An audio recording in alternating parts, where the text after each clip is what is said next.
The truth behind the cross and the Ankh. Two symbols, one mystery. Symbols speak a language older than words. Across cultures and civilizations, they hold memory, wisdom, and the energetic blueprints of entire belief systems. Two of the most iconic symbols in spiritual history are the cross and the Ankh, often seen as opposites, yet deeply interconnected. But what is the real difference between them? Let's go deeper.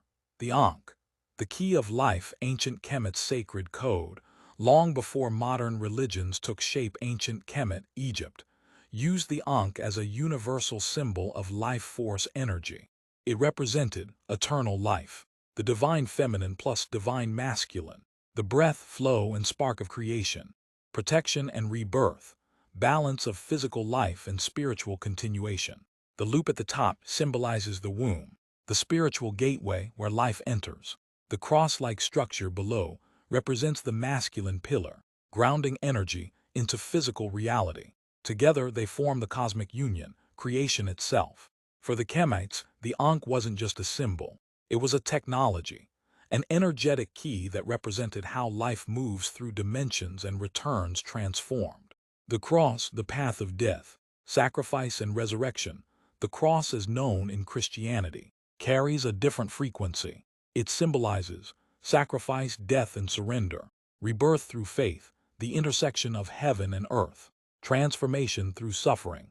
The cross became associated with the crucifixion of Jesus, representing the bridge between the mortal and the divine through sacrifice. The horizontal beam symbolizes the earthly realm. The vertical beam represents the divine path.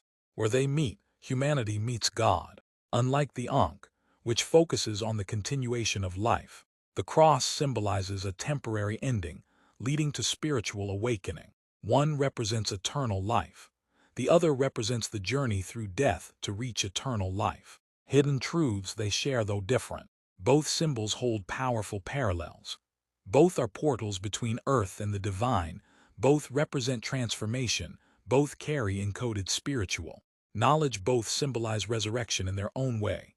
The Ankh through continual life, the cross through death then resurrection. Both have deep ties to ancient African spiritual systems.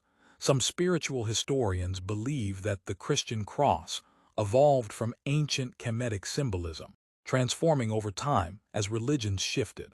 Key differences: life versus death, energy versus faith. The Ankh represents life, vitality, creation, and eternal continuation. Focuses on energy, balance, and cosmic union. Symbolizes infinite rebirth without the concept of sin or punishment. Feminine plus masculine union is central. The cross represents sacrifice, suffering, and redemption. Focuses on faith, salvation, and resurrection through surrender.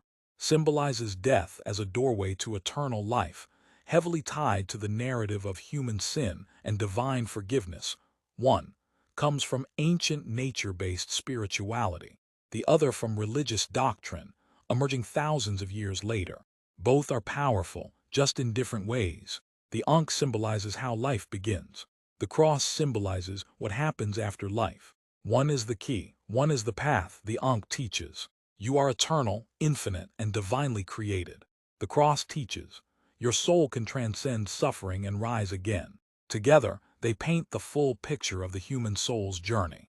Birth to life, to death, to rebirth, to eternity. Final message: understanding the Ankh and the cross isn't about choosing one over the other. It's about awakening to the truth that both hold sacred wisdom, both reflect humanity's search for meaning, both are keys to spiritual evolution, and both remind us that life never truly ends, it only transforms.